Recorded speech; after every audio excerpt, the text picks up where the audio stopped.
Film, the final frontier. This is the voyage of 4 film-loving nerds. Their ongoing mission: to talk about great movies, to revel in the excellence that is cinema, and talk about why it is so great. This is the voyage of the Movie Club podcast, brought to you by Lack of Genius. And this is their story. Da, da, da. I don't know why I started singing Back to the Future, but I was trying to remember the Star Trek theme. But anyways, Kevin, John, take it away. I told this story with Thunder. This is your brainchild. I'm just gonna go back in the No, and once you said that you had something, that's pretty much where my mind was going. That's what you were gonna do. That was very on brand for Ben Magnet right there. That was perfect. It was. Thank you. Okay, well, so that was Ben Magnet. The second voice you heard was John Largent. Alyssa Rocca is there. I don't know if we've heard her voice yet, but there she is. Hi. And I'm Kevin Schatz, and we're here under the Lack of Genius umbrella in what we're dubbing the Log Movie Club. We're gonna pick a movie every time that we do an episode, probably once a month. And today, we don't necessarily have to jump into the movie just yet, but the reason Ben did that wonderful intro is that we are covering. Let me make sure I get this right. Star Trek II: Revenge of Kahn. Did I get the title right? The Wrath of Kahn. The Wrath of Kahn. What did I say? Revenge? Yeah. So you can see how well versed I am on this right off the bat. Or actually, excuse me, let me rephrase. Kevin! Thank you. Don't even know the title of the movie that we're doing today, so we're off to a great start, is what I'm saying. This is amazing. Yeah. I love this already.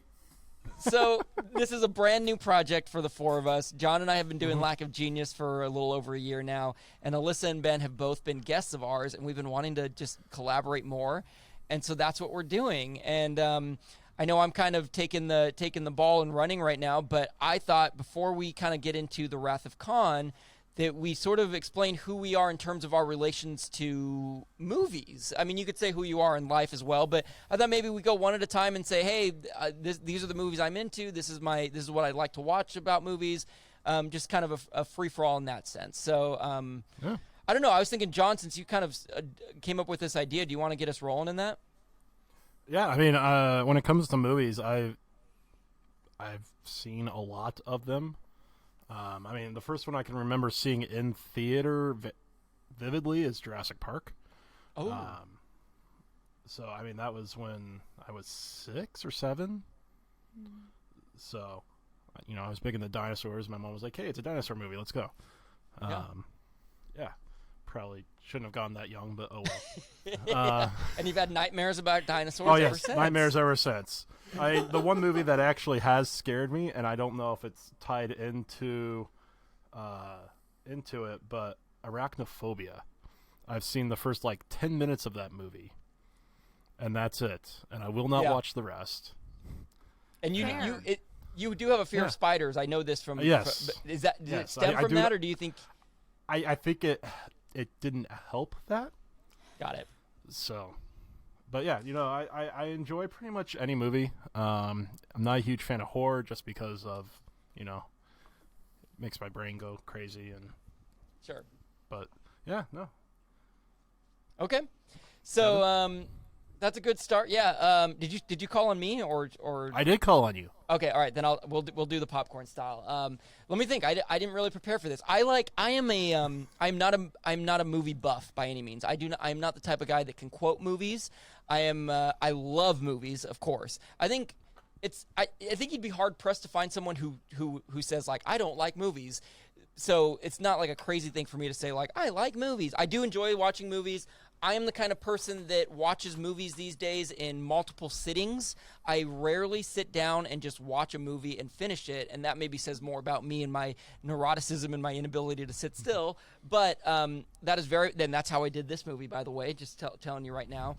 I grew up loving silly comedies and family sports movies. So Mighty Ducks, the entire trilogy, some of my favorite movies. Cool Runnings, I love that movie. I grew up on Adam Sandler and Happy Gilmore and Billy Madison. So to this day, I'm still very much into that genre of just sort of silly and friendly.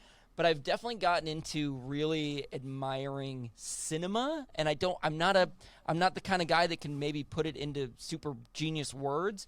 But I love watching a good movie. I've started watching horror movies because I appreciate what they're doing, and And so I'll just kind of leave it at that. That's where I'm at for right now. And if we're doing popcorn style, I'll pass it to Alyssa if you want to go next. Yeah. So I like, again, like you said, certainly not a movie buff. I like movies. I am someone who, like, my friends make fun of me relentlessly because I have seen, like, no movies. Okay. I grew up, watching a lot of animation movies and long form content, and sort of as I grew, fell very heavily into the nerd bubble, which led me very much more into, like, anime and, like, books and not as many movies. So, like, things like Jurassic Park, I literally hadn't seen until, like, maybe 4 years ago. Wow. And like Star Wars, didn't see until I was in college. So I know. Take my nerd card. I won't do that. I'm not going to take your nerd card. Not going to happen. But so I very much enjoyed them, and I like don't really have a genre preference. I'm like, if the storytelling is good, I'm into it. I think the only things I've ever seen that I didn't like, I was like something that didn't have a solid story, and I was just like, why is this happening? So as long as we're there, we're good. I'm gonna like it. Like that's how my dad animation, feels about whatever. musicals. Yeah, That's all I right. get that. I get Yeah, that. he's like, why is there just random singing? It's a musical, John's dad. It's a musical. The musical theater kid in me just died a little bit. Yeah. I mean, I think it's mostly just to give my mom a hard time because she really likes musicals. That makes sense. I love it. Understandable. I love it. Okay. But yeah. Oh no, I was just saying I'm sort of like on the learning journey of movies. I also live with a filmmaker, and I nice. have several friends who have made like lists of movies for me that you're like, you need to watch these. And so we're Maybe- continuously going on the journey. Maybe this will give you the opportunity to check some of those off your list then. Exactly. Yeah. We should have gotten that like the 100 movie bucket list poster and like Yeah. just Oh my scratched God. them because my friends. Well, and we I, could go with the AFI top 100 movies. That's true. Yeah. Is it my turn? Yeah, your turn, Ben Yeah. Magnet. All right. So hi.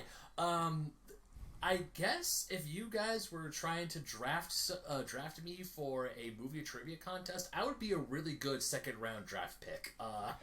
Second rounder.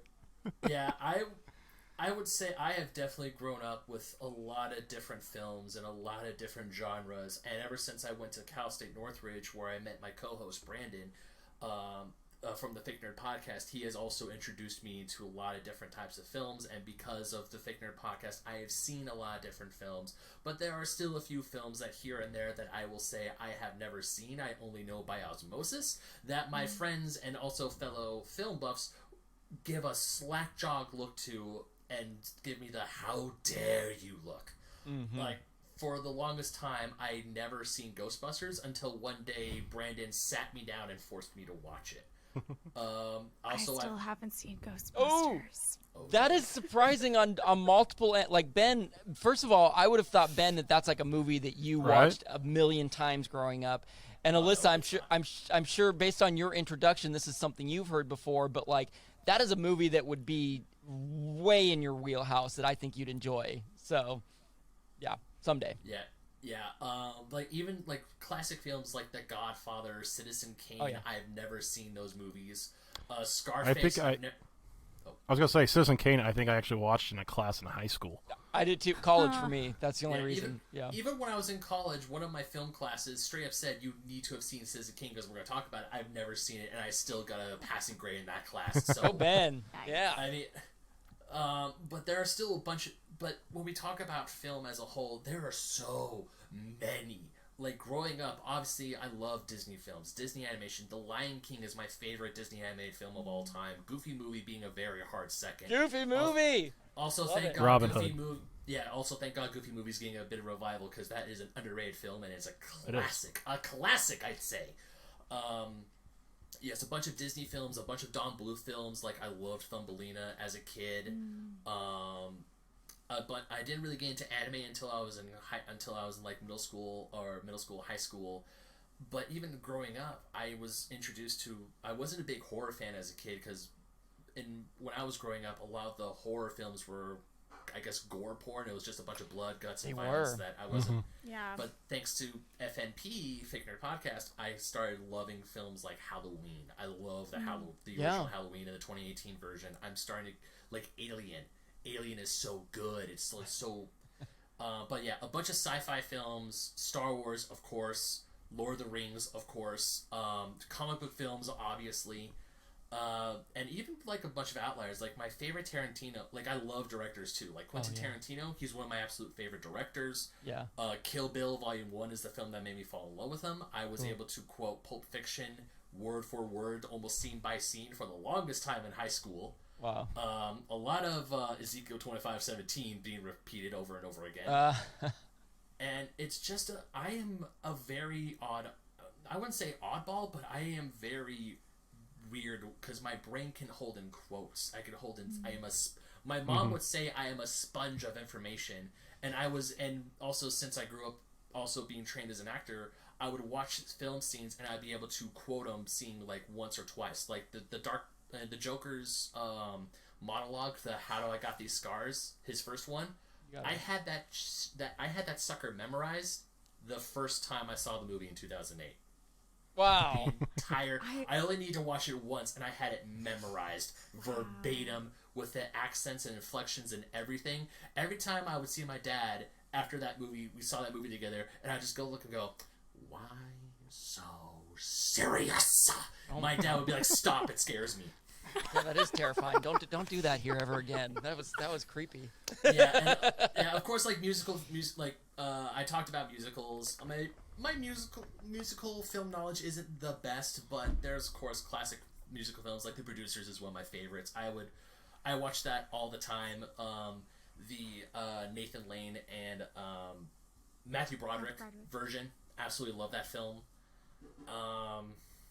Just a lot of classics, and yeah, I am a bit of a film buff. I would say I'm a bit of a film buff, but there is definitely a lot of other film buffs who are a lot better than I am. Sure. Well, you go ahead, Alyssa. I would say I think this is hilarious. I think this is going to be delightful because Ben, I feel like you're like the perfect antithesis to me because I also, for those who don't know, I'm a professional opera singer. I'm a trained actor, and quite the opposite for me. Like I love watching things and I'll eat them up, but then like 5 seconds later it's gone out of my brain. Like unless I am doing a show, it is not in my brain. Yeah, it's weird. It's very specific films and very specific scenes that just stick in my brain. And of course, over time, sometimes they'll fade away and I don't remember them very well. But of course, there's always those iconic scenes, these iconic moments that will just stick with you forever. Like the film we're talking. Like, did we mention the film we're talking about today or not yet? Yeah, we did. But Remember, you can, Kevin got it wrong. You can bring us. Right, Kevin did you can get it bring wrong. us in. It might be a good transition for us. Like with Wrath of Khan, the Star Trek II, The Wrath of Khan. That when Kirk screams at Khan, you always hear him go, "Khan!" Mm-hmm. That is such an iconic moment, and it's been a while since because I have seen this movie before. I saw it thanks to Brandon. And I have a bit of an odd history with Star Trek, the franchise as a whole, and I think it's a hilarious story. I think you guys are gonna love it. But just rewatching Wrath of Khan again, it's like I didn't forget, but it's like it revalidates my feelings of how good this movie truly is. Oh yeah, on how it's just like a great story. Yeah, and people think Star Trek, they think, oh, it's so boring. Star Wars is the more action-packed one. This is a chess game in space, and it is fantastic. And I'll stop rambling now so we can get other yeah, well, you hit it on the head. Yeah. Go ahead, John. No, I was gonna say, it'd been a while since I'd watched The Wrath of Khan. It's actually not my favorite of the original series Star Trek movies. I always prefer Star Trek IV, The Voyage Home, the one with whales. Oh my God! As everyone remembers it. My story can I tell my story? Do you want to hear it? Yeah, go ahead. Let's hear it. So as a child, a very small child, mind you, my dad tricked my brother and I into watching Star Trek IV: The Voyage Home. Quick, who is that Shatner still? Is that still that crew? Okay, got it. Yeah. Okay. So here's how he did it. At the time, I would say 94, 95, very early 90s to mid 90s. My younger brother and I were obsessed with the film Free Willy. Oh yes, yes. Who wasn't? Yeah, thank you. Alyssa's over there. You're thinking, "Oh my God, Free Willy." I'm just that soundtrack was my realizing first the CD ever. connection. Oh, the connection. That was your first Yo, CD that's ever. awesome. Hey, Yeah. that's a good story. I think that was our first CD, and we had the cassette too. We had the VHS, the cassette, and the CD because why not? Right. But also, I think our car was sometimes the CD player wouldn't work, so we had to go to the cassette player. But either way, we, of course, when you're a little kid, you just want to keep watching the same type of film over and over and over and over and over again, which would drive my parents nuts. So one day, my dad decided to bring out his copy of Star Trek IV: The Voyage Home. And at first we were like, no, we don't want to watch this. And my dad's like, don't worry, boys. Free Willy is in this movie. Wow. That would have sold me. That would sell me today if I didn't know I was being tricked. And we called him out saying, that's not Free Willy. Those are humpback. We were smart enough to know the difference between a humpback whale and an orca. Yeah. Amazing. And by the way, I was about 4 or 5 years old when this was going on. And Dad was like, no, just keep watching it. And then we just watched the whole thing. And then there are times we want to say, hey, can we watch Free Willy in space? Yeah, that's what it is. That's essentially what we would do. And it's because of that became my favorite Star Trek film. And then when I rewatched Star Trek 4 many years later as an adult who can actually comprehend the themes the film was trying to portray, instead of me being a little 5-year-old going, ooh, whales! It is also my favorite Star Trek film. It's my favorite Star Trek film because my dad tricked me, and I have great childhood memories of just watching it. And now, as an adult who has rewatched it, not recently, but has better cognitive thought, it's like, oh damn, this movie's actually really good. Yeah. I mean, and the Wrath of Kahn, and then Star Trek 3, The Search for Spock, and Star Trek 4 kind of make up a trilogy. The search for Spock. Oh my Yes. goodness, that tells me so much. It does. Oh yeah, I got the because spoilers afterwards. yeah. You did. yeah. I haven't seen But- Search for Spock. I haven't seen any odd number Star Trek movie. Yeah. And there will be spoilers for The Wrath of Khan Yes, because we're there will be reviewing it. spoilers. So Oh, yeah. so starting now, Well, and Spock dies. Spock dies. I mean, they sent him into the thing. I was like, wait a minute, that's not the end of Spock, is it? I know. Nope. No, I- We literally, yeah. we literally finished the movie, and I look at my roommate, and I was like, "Did they straight up kill Spock? No." I couldn't believe it. Yeah. And then he scrolls over to the next movie and is like, "Well, if that tells you anything," I was like, "Okay, yeah." His picture is on it, right? Yeah. Yeah. That's well, right. and Star Trek 4 is even funnier because Spock is still not quite all there mentally, and so it's like 4 takes place in the 80s in San Francisco. And one of the excuses for Spock being the way he is he was just a heavy drug user. No way. That is hilarious. Okay, so yeah, go ahead, John. You have more on Wrath of Khan, right? Like what Yeah, what the are Wrath we of getting Khan. into? When I picked the movie and you guys were, Ben didn't say this, but Alyssa and Kevin, you both asked basically, do we need to have known anything beforehand? Yeah. And I answered no. And then I'm like, it is based off of an episode from the original series, which I believe it was Space Seed. I think is the episode. And I'll probably get corrected on that because, I'm wrong at times. We'll But do a tidy anyways. up. We'll do a tidy up in the Log Movie Yeah. Club as well. So But the reason why I said no is, that episode would have come out in the late 60s. This movie came out in 82. Oh, wow. DVDs weren't a thing. VHS was, and the original series was syndicated. But it's it wasn't on demand like shows are now. So you couldn't have gone and watched the episode right before the movie came out. Yeah. So one of the reasons why I like about the movie is they explain basically what happened in that episode throughout the movie. So that way, with Chekhov, towards the very beginning, and Khan's like, "Oh, you never told him," and so then it kind of the story comes out a little bit by bit, and you basically get the full story without ever having to have had seen the original. So. yeah, I will say that I thought they did a great job of that as well. I could sort of notice little tools that they were using throughout the especially at the beginning to kind of introduce us to who was who and what was going on. So yeah, I felt like I was pretty plugged in. It's funny. I'm trying to figure out which direction to go because I definitely have questions, but I think it would be helpful to just sort of give a quick summary of what sort of happens in the movie or where we started off. So you've got the Enterprise, which is being commanded by Lieutenant Savick, but then you find out that it's not actually the Enterprise; it's the Kobayashi Maru test.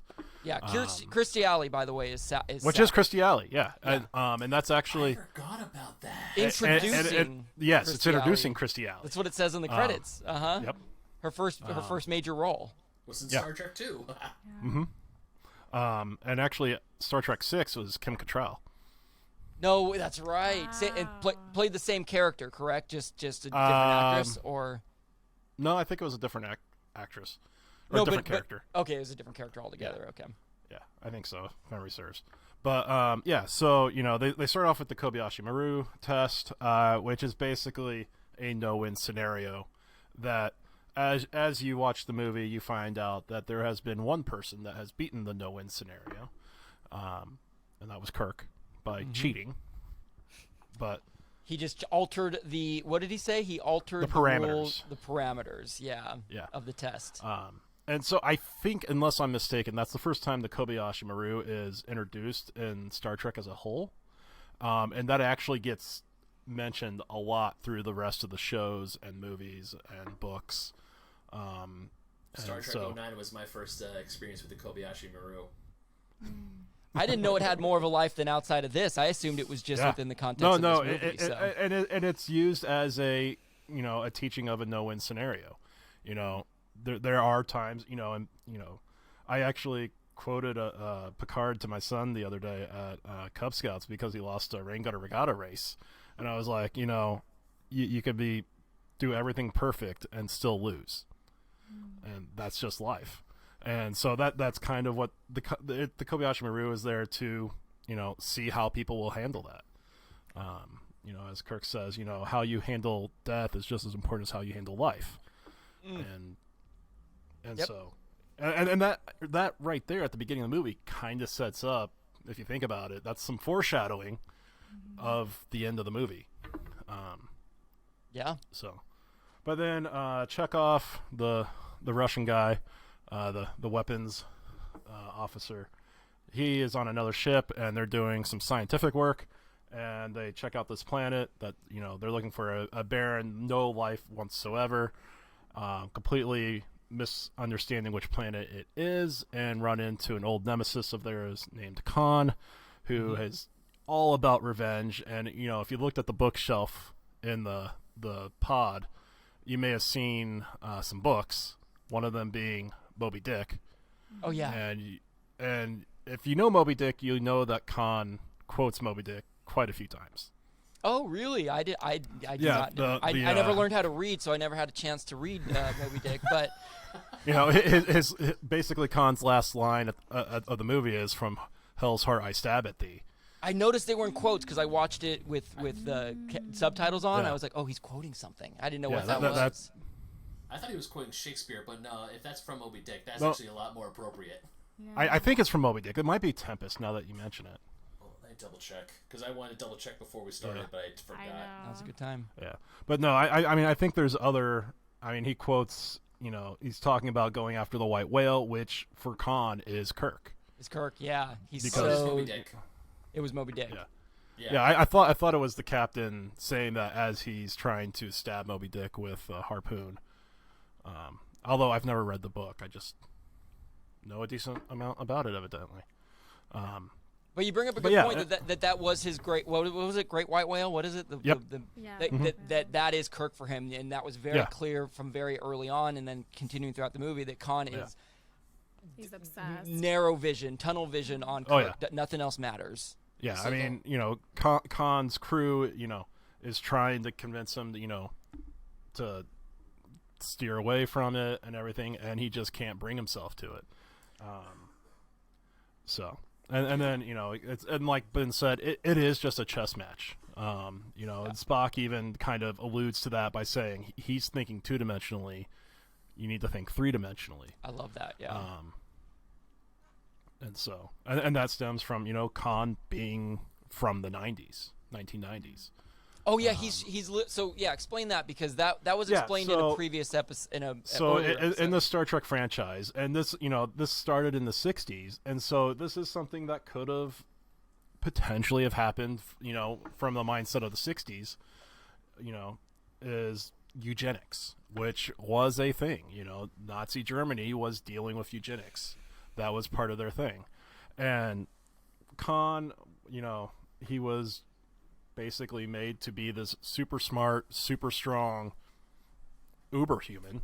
And there was a group of them. And so then, it caused a world war and everything like that. And eugenics was banned. War. Yeah, the eugenics war. Which there are books on that, which are pretty good. I read the first one at least. And so then they get frozen, thrown into space on the SS Botany Bay, which is an allusion or an allegory to what happened with the real Botany Bay. Wait, see, okay, this is all over my head because Botany Bay is a real place in history. I know nothing about this. What happens there? as a war thing? What is it? What? Yeah, teach us. Yeah. So Botany Bay. Because while you're gathering your thoughts really quick, Botany Bay is a place in Sydney.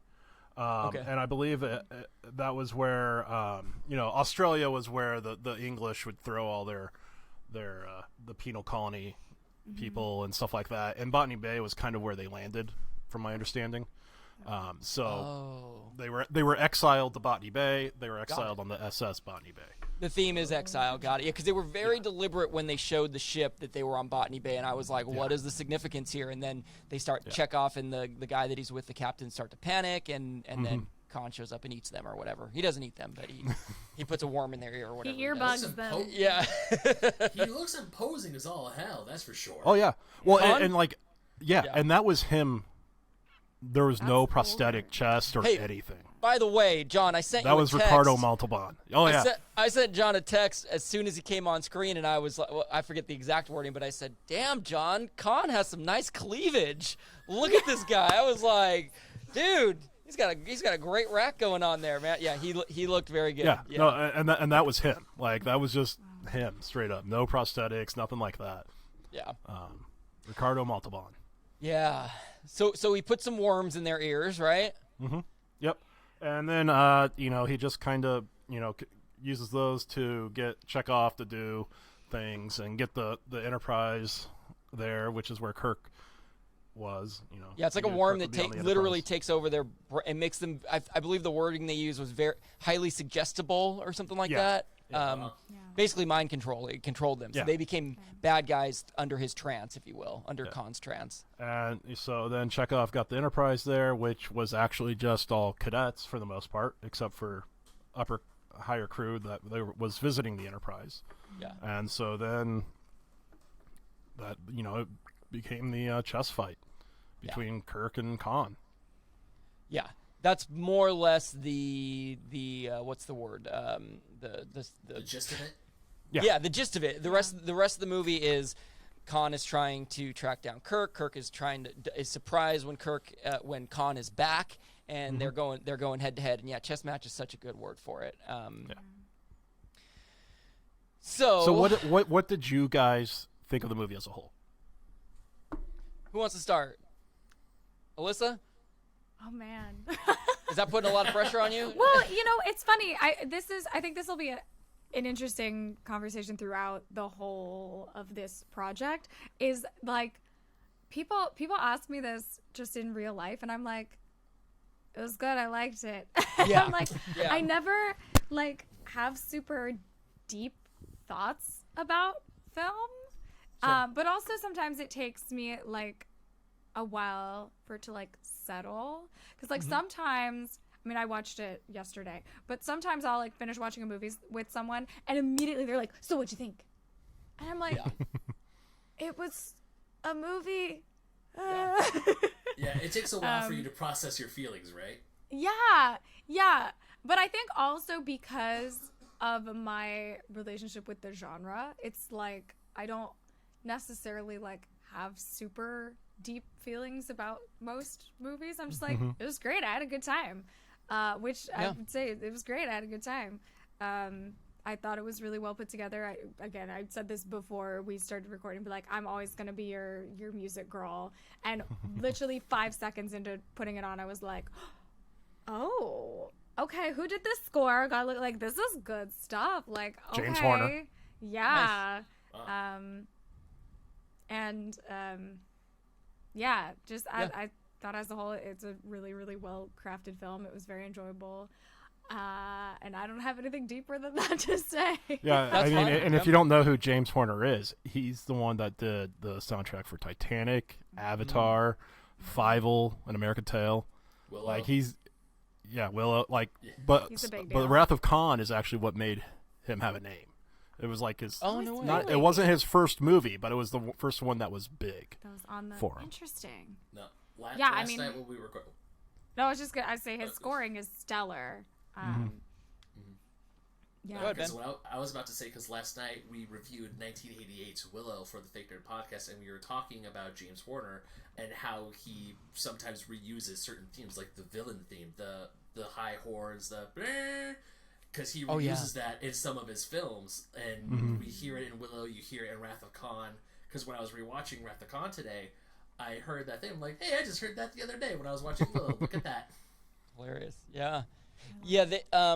Well, I think I'll go ahead and share my thoughts, but Alyssa, one thing is that I think it's great you having the we were talking about it before. You're so zeroed in on the music, and feel free to lean into that. You know, as you did. You know, that is a big part of where your expertise comes in. So so handy here. I'm kind of the same as Alyssa, where the way I'll put it for myself is I'm pretty easy to please. Like, and we kind of talked about this beforehand. As long as a movie has a good story, I'm kind of like, by the end of it, I'm like, that was good. I will say I was very impressed. I shouldn't say surprised, but very impressed how solid the story was and how solid the themes throughout it were. As a bit of nostalgia, my grandpa, who he passed away almost 10 years ago now, but was a huge Star Trek fan. My dad is a big Star Trek fan. As a result, it was on TV. It would be on in the TV series and stuff. But I'll admit that I never really got into watching any of these ones from the 80s or earlier than that. And I can see why my grandpa and dad are and were so into this, because they are so they just really hit every angle of it. Some of the little notes I made are like the idea of emotion versus logic, right? And that's an on-running theme throughout Star Trek, that Spock is so logical and Captain Kirk is so emotion-based and just fierce. And the same idea of faith versus science. One of my favorite all-time television shows is Lost, which I don't know how many people here have watched that, but that's the same basic theme throughout, is faith versus science, Jack versus John Locke. And one of the things that I really appreciated is watching a movie that came out in 1982, which I know cinema existed well before then as well, but this storytelling really set the tone for a lot of movies that exist today. There were so many times where I was like, "Oh, I've seen the same storyline in a Marvel movie. Oh, I've seen the same thing in this action movie." Even this is so silly, but even the worms that go in their heads, like it reminded me of the first Avengers movie where Hawkeye gets taken over by Loki, gets like brainwashed by Loki, like using a good guy to do the dirty work. And I know these storylines have existed parallel to each other, but what it was telling me was, holy crap, these are great tools for telling a story and moving something along. And I was very impressed. Super specific question that I'll bring up that doesn't really have a segue, but a super specific question that I have is, why was Saavik, Kirstie Alley's character, why was she Mr.? Do Vulcans not have a gender, or No, they do. They kept referring to her as just, Mr. Saavik, right? I Did think anyone that else was catch just that? more of a. No, I did. I Yeah. caught it. I don't My really guess have is that has more to do with the whole naval aspect of it. So she does have a gender, and Yeah. it's interesting because we Yeah. live in a time where the gender conversation is so different than it was then. But that wasn't so much like a gender fluid situation. It was just maybe I think within that the was context more. of The context of rank, and it's essentially a navy, and so I think it was just kept with that tradition. And I will say, and then I'll stop hogging the mic and pass it on to Ben. What I will say is, being a slightly older movie, 40-year-old movie. Yeah, it is 40. Yeah. I caught myself looking for moments of inappropriateness, moments of, oh, that wouldn't fly in 2022. And there are brief moments of it. You know, you could argue that Captain Kirk is a little sexist at times, or that the way they talk about women is it wouldn't fly in 2022. But I think as a whole, it was pretty. There are far worse older movies, and especially for the time, I think it was relatively within boundaries, if you will. I don't know. Those are my thoughts. Well, and correct me if I'm wrong, as someone who has seen no other Star Trek, but like know a lot of it through osmosis of the nerd community. Star Trek as a whole was known for sort of pushing those social boundaries and being very progressive for its time. So that doesn't really surprise me, knowing that which I love. That's why Gene, when Gene Roddenberry, this is something I've heard. Now you could correct me if I'm wrong on this, but that's why when he was casting Star Trek, because it was the 60s, height of the Cold War, he had a very diverse group of people. He had George Takei, a Japanese man. He had I can't remember the actor's name, the gentleman who played Chekhov, Russian. Walter Koenig. Walter Koenig, thank you. You had you had Nichelle Nichols, who played Uhura, who's black. You had a very ethnically, I mean, a lot of them are white, to be fair, but you had a man from Russia, current enemy of the United States at the time, a man from Japan, former enemy of the United States at the time, who was also still kind of looked at side-eyed because, unfortunately, World War II was very fresh in a lot of people's minds. Oh, yeah. And also you had a African-American woman who was fighting for her civil rights at the time. So for Gene, it's like, hey, this isn't a future. He envisioned a true utopian future, not as in like bring the hammer down, there's a dictatorship or whatever, but it's like, no, people are at peace. I mean, there aren't any real borders, but we have this, like, we still remember the cultures of our past. We still accept those cultures, but there's no true borders because we are of planet Earth. We are part of the Federation. The Federation of Planets. And essentially, even when I was talking to Brandon, who's much more knowledgeable of Star Trek than I am, he was like, yeah, you can do one of two things in Federation era planet Earth. You can either just be a citizen, live your life, enjoy it, do whatever the heck you want, or you could join Starfleet. Yeah. It's either or. It's like, you want to go up into space and explore? You can. You just want to chill on Earth and enjoy your life? You can. Yeah, I mean, and Starfleet is not... Technically, Starfleet is not a military. Yeah. Okay. They do have weapons and are able to defend themselves, but they are not a military like our Army and Navy is. Their primary goal is exploration and meeting new cultures. There's technically no warships. That is because there's an entire premise that maybe like isn't necessarily explained in this movie, and as someone who doesn't know, like that is the purpose of Starfleet. Is it's just furthering science and exploration. Yeah. Got it. I mean, I want to say, like, in the later films, there is a version of the Enterprise F, that is technically a warship. Okay. But luckily in the latest, I'm talking about the latest movie, Justin Lin's Star Trek Beyond. Oh, yeah. I was going to talk about Star Trek Beyond. Sorry. That also does a really good thing of, like, because to kind of spoil Star Trek Beyond a little bit, the main antagonist, Idris Elba, and his character, and his group of his characters, they're from the past before Starfleet, a true military entity. And then they're like, well, what happened to them? And they're like, Starfleet happened. We disbanded the military stuff, and because we went to explore. We're not here to fight wars. We're here to look out into the cosmos and greet new people. So now, quick question for you: how is Idris Elba's cleavage in this movie? Is it on par with Kahn's, or is it? I don't remember that much, but I do say. I mean, Idris Elba. He has prosthetics on for a good chunk. He does. Idris Elba is a gorgeous human being. Let's just what you really need, who you really need to compare, and this is some, I guess, homework for you guys, because I'm guessing Ben has seen this, but Star Trek Into Darkness. Let's not talk about that. Yeah, it's the second of the newer Star Trek movies with Chris Pine and Zachary Quinto. Okay. I will say I did like. It's the one with Cumberbatch. Yeah, okay, I actually have seen that, and I don't remember it. He plays the same character as Kahn. As Ricardo Montalban. Who does? Cumberbatch. Yeah. Mm-hmm. No way. He is a skinny man with no cleavage. This is not okay. And he's supposed to be playing an Indian man. Oh I no! will- Are you serious? Well, Ricardo Montalban's not Indian either. No, Oh, he's so not, Kahn- but there was Kahn is Right, supposed but- to be Indian. Okay, Well, interesting. So that- I wouldn't necessarily say he's from India, yes, but you also have to think about the fact that England, was in control, colonized India and yeah. everything, and so that's where I think they could pull that aspect of it from. Yeah. Got But yeah, and if Alyssa, you remember that movie at all, there are very similar scenes, just flipped. Yeah. Where Kirk dies. I saw Oh, it in spoiler theaters, alert. and I have so little recollection of it, which says The- not the- a whole the- lot, 'cause the- that's normal. There was a lot from that movie that they pulled from Wrath of Khan, Interesting. which is Is it a- perfectly fine. Yeah. Is it a But the- and retelling they- of that story, or is it its own storyline? A little. Do you have something on this, Ben?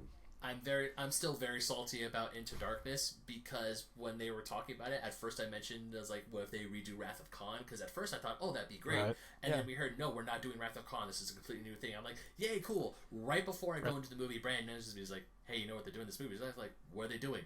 They're doing Khan. I'm like, no! They basically redid it without redoing it. Yeah, and they did Yeah. it poorly. Because when I remember walking out of Into Darkness, trying to trick myself that this was a good movie, and the more I thought about it, no, it's not. No. I will. Okay. Yeah, I will but I mean, fully I will admit- I will say that I'm not a fan of. I mean, I'm glad those films exist. Okay. For one reason, in that it allowed Paramount to say, "Hey, there is still want for Star Trek," and this whole revolution in the past 5 years of all of these Star Trek shows, where it's been almost a year straight now of a new episode of a Star Trek show a week. So there's that now, and so I am thankful for those movies and that those caused that to happen. And the shows are fantastic if you haven't seen any of The them. current ones that are on. Yeah, the current are they ones. called I again? mean, there's Discovery. There's a children's Nickelodeon like CGI animated called Prodigy. There's more of a Rick and Morty style Lower Decks, which Lower is Decks. That's my very favorite. adult only and very funny. Lower Decks is my personal favorite. Of course, that's the only one I've seen, but it's what I absolutely love that show. Yeah. Even if you're not No. a Star Trek fan, you could really get into that one. Yeah, Discovery has a lot of tie back because Discovery starts before the original series. Technically, it has a lot of throwbacks to that the first few seasons, and then they shoot forward like 10,000 years, and having to rebuild the Federation. And then you've got Strange New Worlds, which is basically a spin-off from Discovery because of Captain Pike and Spock. And it takes place before the original series, but those are all characters from the original series. Pike was the original captain and the pilot of the show, and so it kind of fleshes out those characters. In fact, like the season finale of season 1 of Strange New Worlds is essentially a retelling of an episode of the original series, but it's a what if thing because Pike is trying to change his future because he knows what's going to happen, and so Pike from the future came back and he's like, yeah, you shouldn't do this, and then they play out what happened. And as I was watching this, I'm like, I know exactly what this is and everything. And so I really like how they did that, and they even brought Kirk in on that episode, played by a new actor, obviously, since Shatner's in his 90s. He could still do it. But yeah, He could still oh do yeah. it. But I mean, there's Discovery, Strange New Worlds. I think there's another one that I'm forgetting. Picard. Picard. I still need to finish season 2, but I have loved Picard. I'm excited for season 3 and Moriarty. But the movies that like the Chris Pine movies, you're saying and Zachary Pinto, what's his name? Anyways, Zachary Quinto. yeah, they opened the door for this whole new Oh, yeah. subset to exist. Is Yeah. what you're saying? Okay. And I know, Ben, that you're a huge Tarantino fan. I'm not. I And am too. the talks of Tarantino doing a Star Trek movie have Oh. me very leery. I don't know. I Yeah, get that like, though. I love Tarantino, but I get that because those are almost two separate. Those are two Yeah. separate things. I mean, right. there have been talks about Tarantino wanting to do a Star Trek film because he is a huge Star Trek fan. I mean, really, I don't it's one of those things where if it does come to pass, I'll wait to see a trailer. Because, of course, Tarantino has a very specific style of film. Yeah. He has a very specific style of how he wants to make his films. So, I mean, it's one of those, if it happens, I'll wait and see until I will still down. probably watch it just because I've watched everything Star Trek. But, actually, no, I take that back. I have not watched the original animated show.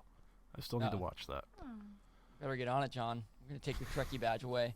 Well, really quick, Alyssa, I know you were going to say something earlier. I just wanted to see if you wanted to circle back to that before I.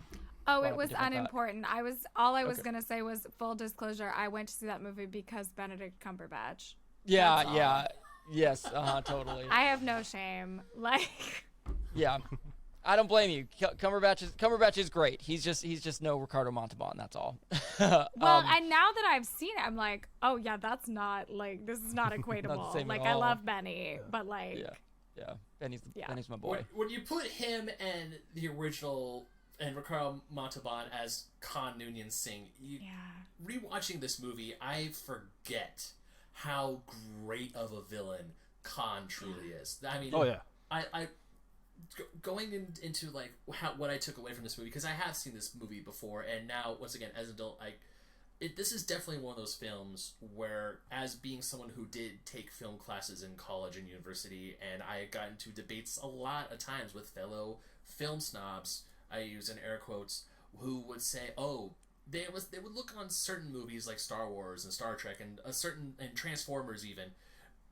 They would be like, oh, that's just trash. That's not cinema. That's not this. I'm like, look, movies are made to be enjoyed. I will die on the hill that a movie is meant to entertain, and if the filmmaker and the director and the screenwriter wants to tell a certain type of story and bring attention to a certain issue, by all means, do it.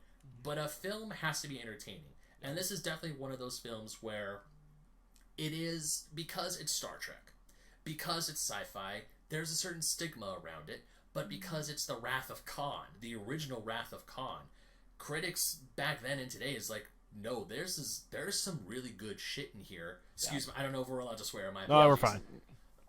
No, you're off the team. Sorry. Let's how do we kick him out of it?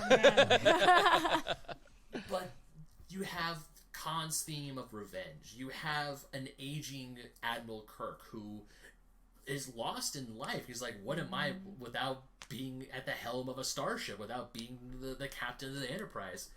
And Kahn's theme and the whole story and the themes around revenge, like even when he delivers the line of the Klingon proverb, which, funny enough, I only knew about that proverb at the beginning of Kill Bill.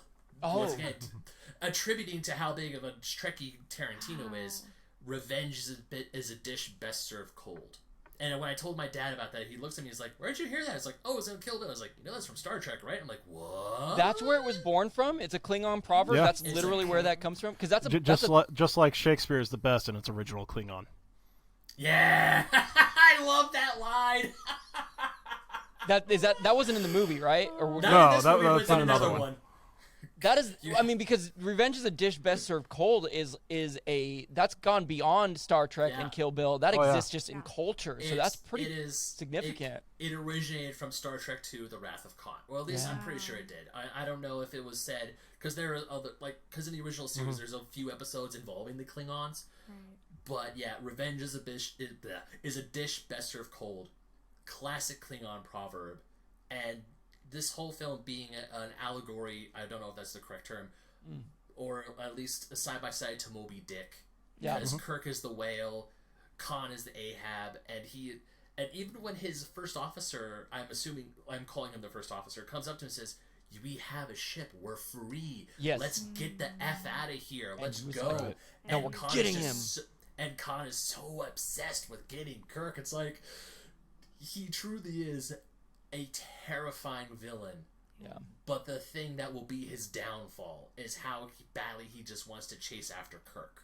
Yeah. It's his humanity. Yeah. Even though he says he's greater than any human, it's his humanity that causes him to...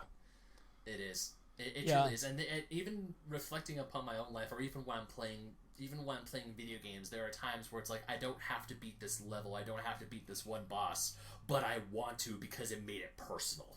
Yeah. Yeah. And and if you think about it, the movie is also about humanity as well, because Spock is always, he's half human, half Vulcan. He's always trying to suppress his humanity, but then in the end, Kirk, at Spock's funeral, because he dies making it to where the Enterprise can go to warp and get away from the explosion. Saves the day. Yeah. Spock saves the day. On his dying breath is, I have been and always shall be your friend. Oh, I almost cried. I just. No, oh yeah. I was definitely tearing up again, and even at the funeral when Kirk says that out of all the souls I've carried in my travels, his was most human. I'm just like, that was powerful. Feels, yeah. all the feels. Yeah. That it's funny because not having watched those two on the screen very much outside of this movie, I know that is a friendship that exists, and I also think I think Spock is such a fascinating character because you can't argue against logic, right? That is what makes logic, but you can't deny human emotions and feelings. That is the only argument to logic. And so it's even though yes, everything that and what was the big line? The needs of the few outweigh the needs of the many outweigh the needs of the few or the one. Yeah, that was what Spock said, and that's why he ultimately sacrificed himself and yeah, that I just love that character. I love that dynamic. I sort of and they put up the Vulcan. What is that? The Vulcan, or is that just the Vulcan live long and prosper? Live long and prosper. Yes. Yeah, it's a Vulcan salute. I will say that this movie. I think I already said it, but just the fact that I found myself many times sort of being like, whoa, that's just like real life. That's just like decisions we have to make every day. And Ben, you just sort of alluded to like the anger that you get towards, you can identify when it's like, okay, this just got personal. And that's the only reason. It's not logical for me to keep going after this, but the emotion that every human being deals with that dilemma. So, and that's what makes good sci-fi good sci-fi. Yeah.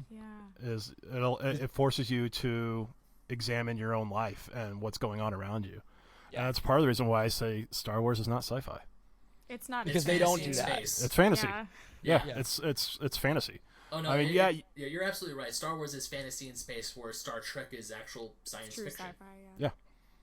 And and I think another reason why I'm so glad that Star Trek is coming back big is that it's a lot of it is serial. There's a story arc through the entire season, and Star Trek was actually kind of the ones that first started that too, with the shows in the 90s.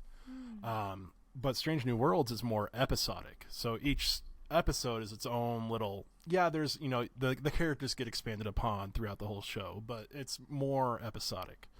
But there's a lot of hope.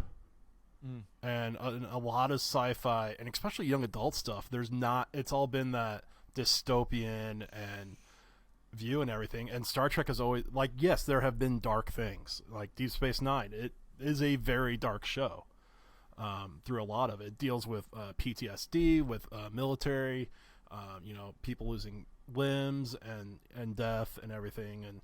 But there's always that hope. And I think that was Roddenberry's big thing, was their hope.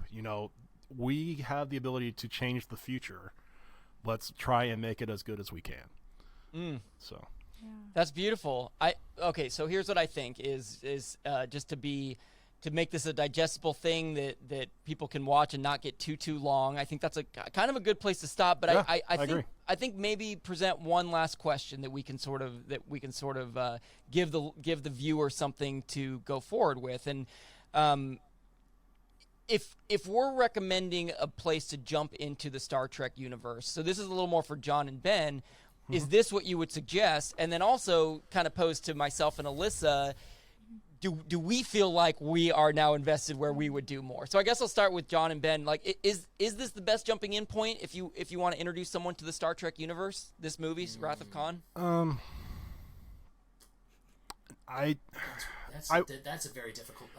I think it depends on the person. If they're willing to sit through something that is more dialogue and can be a little slow at times, then yes, Wrath of Khan is a great intro into it.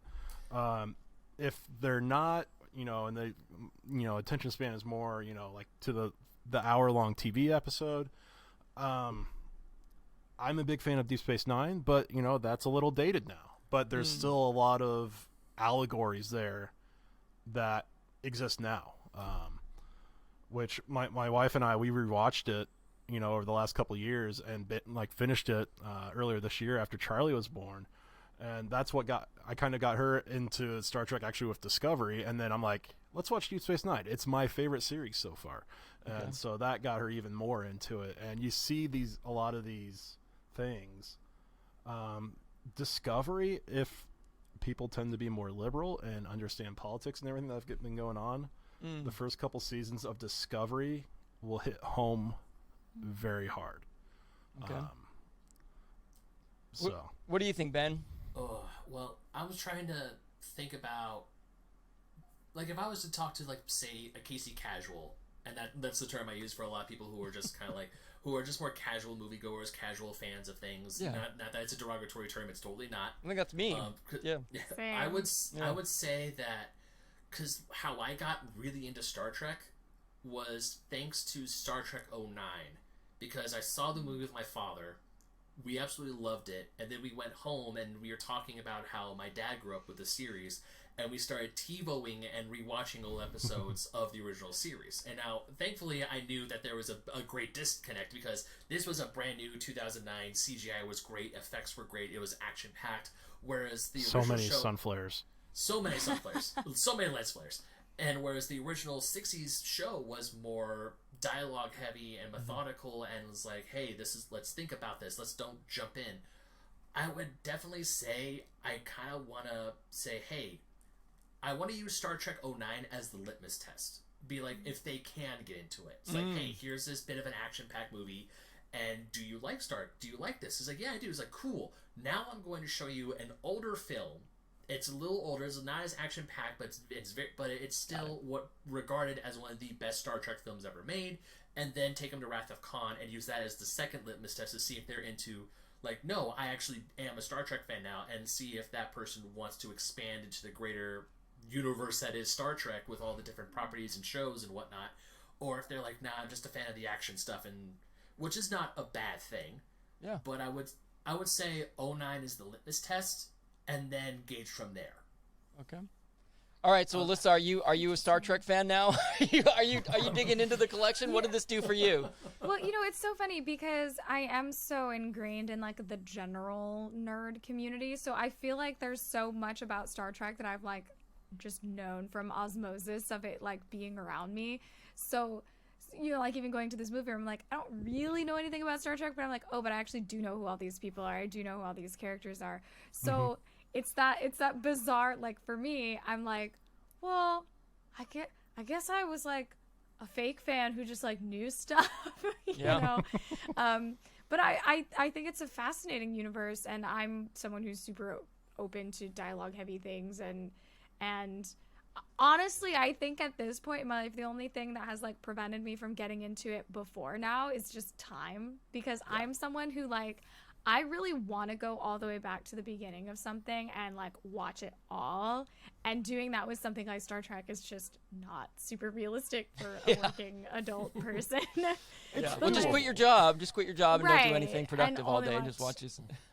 But I mean, I'm that person who literally like, I don't do this so much anymore, but like if I found a new YouTuber that I liked, I would go all the way to the back and I would watch every single video chronologically from the beginning. Like, I don't know, I probably have OCD because that is a weird thing to do. but You so wanted the full experience. I want to know everything, and I want to know it in the correct order, you know? Yeah, I get it. I mean, Star Trek alone is what causes me to still pay for Paramount Plus. Like, I think just Star Trek alone is worth the $7-8 a month. Yeah. And because there's new stuff, all of the old shows are there, the 3 newest movies are there, the 10 older movies were there up until recently, and now they're on HBO Max because of streaming rights. Well, I worth thought the cost. I thought for me this was a good sort of intro. Again, having some knowledge through my parents and through my grandparents and my dad. I think just to sort of steal and piggyback off of what all of you said is it just varies on your personal taste. I think it varies on your personal taste. I am someone who's been doing I say this kind of bragging because I'm very proud of it. I've been doing a lot of self-reflection and work on myself lately. I go to therapy, I'm working on things, and so I've become a lot more introspective about what things mean and how they affect my life. And so for me, this was a really great sort of opportunity to look at like humanity and try to understand other people and understand like themes. So for me being in this sort of self-development, self-growth sort of phase of my life, this was a great place to jump in because now I'm just like, I love the theme and I love the themes that are there's a lot of richness to it. So if you're someone who does enjoy sort of the richness of things, I think this is a good jumping in point. And that theme of, trying to understand humanity, that is probably the biggest theme under all of Star Trek. Yeah. Yeah. You can find that questioning there in every single episode in the movie. So basically, when you're ready to take that look at yourself and at the world and at humanity, Star Trek is there for you. And so, and I'll just share gratitude to you, John, for A, getting this project up and running, and B, bringing us into the Star Trek universe. I don't know what movie we're doing next. We'll talk about that off the air. But John, you brought a great first start to us, and I think this will be a lot of fun to keep moving forward as a project. Yeah, I think so too. Yeah, I'm looking forward to see. I will tell you guys right now. I have an idea if I'm picked to pick the next movie. I already have it down locked in. I don't know if you all are gonna hate me or not, but we probably are gonna hate you, Ben. Yeah, but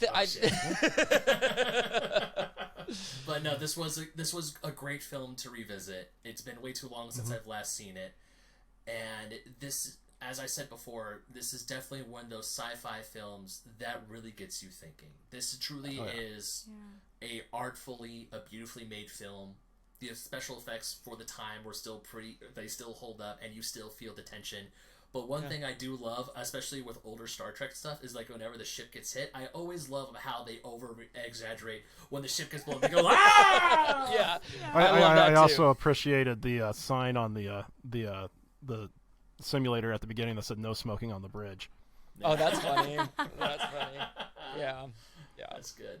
All right, well, we'll be back in a month's time unless we get super motivated and do it earlier, or if we get really lazy and do it later. But otherwise, you'll be hearing back from us from a month. Alyssa, John, Ben, it's really a pleasure being on here with all three of you. So thanks for the time. Likewise. Yes. Live long and prosper.